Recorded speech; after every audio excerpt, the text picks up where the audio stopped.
Item: SCP-1884. Codename: Madam Rezarta and her amazing palm reader. Object Class: Euclid. Special Containment Procedures: SCP-1884-A is to reside in a low-security residential chamber at Biosite-59. Due to SCP-1884-A's physical disabilities, a Level 1 caretaker is to assist with SCP-1884-A's daily activities, such as feeding and dressing. SCP-1884-B is to be kept in a standard containment chamber, also at Biosite-59. As SCP-1884-B neither requires food nor produces biological waste material, typical weekly chamber cleaning is not necessary. However, SCP-1884-B requires bi-monthly grooming to prevent accidental self-inflicted injury from its nails. To ensure SCP-1884-A and SCP-1884-B's continued cooperation in testing, SCP-1884-A is permitted to enter SCP-1884-B's containment chamber once a week for no more than 4 hours. These sessions are to be overseen by a minimum of 2 security personnel and recorded for research purposes. Description: SCP-1884-A is a blind female human of Albanian descent, aged 68 as of 03/11. SCP-1884-A has no hands. Instead, its forearms are joined together where the wrist joints are typically located. There is extensive scarring on SCP-1884-A's body, primarily on the upper back. SCP-1884-A claims that its injuries were the result of poor treatment in captivity prior to containment. SCP-1884-A is proficient in Albanian, Cantonese, English,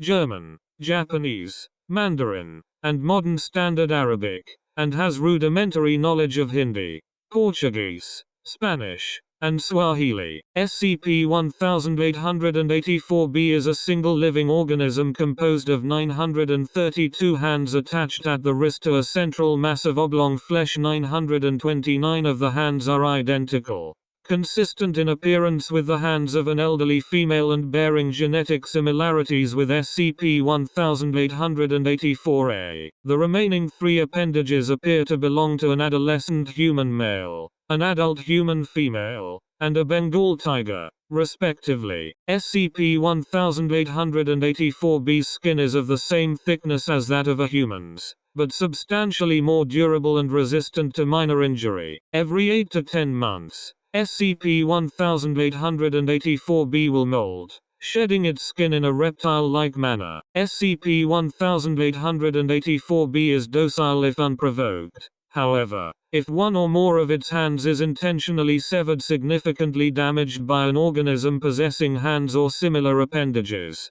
SCP-1884-B will retaliate by using its nails to sever its aggressor's hand, or equivalent thereof, which will then be integrated into its anatomy. SCP-1884-A and SCP-1884-B share a strong telepathic connection. Anything felt by SCP-1884-A is also felt by SCP-1884-B, and vice versa. Extensive testing has shown that despite the mental link, SCP-1884-B is independently sapient and capable of interacting with Foundation personnel even when SCP-1884-A is heavily sedated or similarly incapacitated. The relationship between the two entities is symbiotic. SCP-1884-A uses SCP-1884-B in a manner comparable to a seeing eye dog, utilizing SCP-1884-B's sense of touch to form a mental image of its surroundings. Likewise, SCP-1884-A shares auditory information with SCP-1884-B and acts as its mouthpiece, verbally relaying thoughts and requests. SCP-1884 came to the Foundation's attention after attempting to check into a hotel in United Arab Emirates, at 3:41 a.m. According to the report written by local law enforcement, SCP-1884-A attempted to barter the jewelry it was carrying in exchange for lodging. When the receptionist declined the offer, SCP-1884-B entered through a nearby window and approached the receptionist aggressively. Despite discouragement from SCP-1884-A, after the receptionist fled, SCP-1884-B reportedly stole a room key from the front desk. Foundation agents in the area intercepted the receptionist's emergency phone call and discovered SCP-1884-A and SCP-1884-B in a single-person hotel room. The two were recovered without incident. Plus interview log. SCP-1884-A. Begin log. Dr. Hayfield. How long have you been connected to SCP-1884-B? SCP-1884-A. As long as I can remember. Wherever I have been, Luana has been there with me, even if only in my mind. Dr. Hayfield. Where did SCP-1884-B come from? SCP-1884-A. When I was still very young, I asked my mother the same question. She would not tell me. She said she did not want to frighten me. Dr. Hayfield. Have your blindness and physical abnormalities been present since birth? SCP-1884-A. Yes. Luana has always been my eyes. She feels the ground so I can walk. She helps me hold things. In my old age, there have been times she has carried me. I am very grateful to her. Dr. Hayfield. What were the events that led to the incident at the hotel? SCP-1884-A. That may take some time to explain. Dr. Hayfield. That's perfectly fine. Please proceed. SCP-1884-A. When I was 8 years old, men came to our house asking to buy me and Luana. My parents were upset. They always tried to hide us and keep us a secret, and they were worried the men would tell others. But my father still sent them away. It was the first day I had ever heard my older brothers cry. That night, a man with an upside-down face came to my room. Luana was still very small and could not fight him. He put a sock in my mouth and took us away. I never saw my family again. SCP-1884-A. We were taken to America and forced to work in a place called Herman Fuller's Circus of the Disquieting. At first they made Luana and I part of their parade of freaks. But once I was grown they told us we needed our own act in order to earn our keep. They dressed me in flowing clothes and jewelry and billed us as Madame Rezarta and her amazing palm reader. In our act, Luana would walk on the faces of volunteers, and I would make deductions about their appearance based on what she felt. This one is African. This one broke his nose as a child. This one recently had an accident on a fishing trip. If I made an error in my guesses I went without dinner. If I made an error in my English I would be whipped. My English improved very quickly. SCP-1884-A. As the years went by, the circus grew. We began touring in other countries regularly, and I was forced to learn more languages. We visited New York, Paris, Berlin, Stockholm,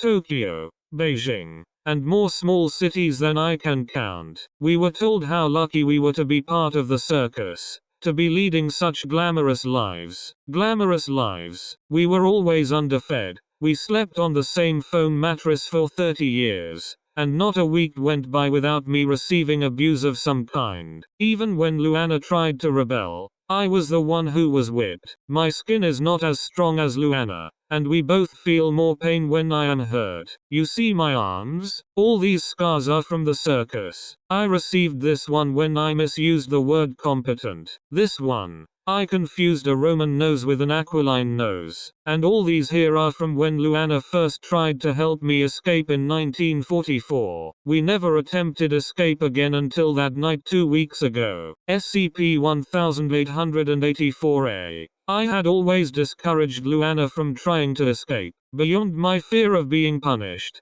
I told myself that no matter how bad things were at the circus, It would be worse in the outside world. I told her it would only be a matter of time until Luana was killed by some frightened person on the street, but the thought of leaving still passed through her mind frequently. 2 weeks ago, when we had stopped on a deserted road between shows, Luana killed the guard outside our tent. She did it while I was asleep so I would not have to feel her do it. She must have done it without planning it ahead of time, because I never saw the idea in my mind. When she awoke me I was very frightened and almost would not leave, but I was afraid of what the man with the upside down face, the ringmaster's thug, would do to us if he found out Luana had become dangerous. So we fled. I could not run very far, and Luana had to carry me to civilization. I told her to wait outside while I tried to get us a room at the hotel, but she did not listen to me. Dr. Hayfield.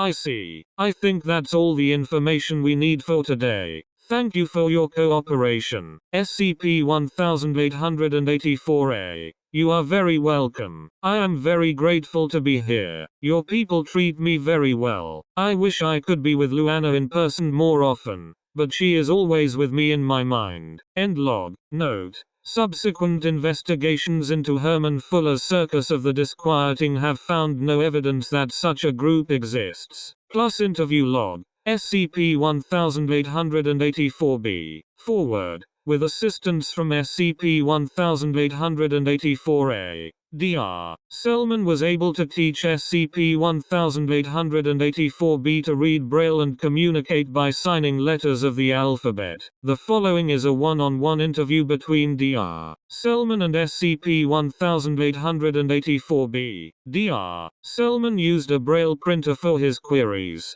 which have been romanized here for the sake of readability. SCP-1884-A was heavily sedated at the time the interview was being conducted in order to ensure the integrity of SCP-1884-B's replies. Begin log. Dr. Selman. What are you? SCP-1884-B. Here I am SCP-1884-B. Dr. Selman. What is your species called? SCP-1884-B. I am only one. I am Luana. Dr. Selman. What is your nature? SCP-1884-B. Question confusing. Dr. Selman. All right. How would you describe yourself? SCP-1884-B. Hand thing. Dr. Selman. How long have you known SCP-1884-A? SCP-1884-B.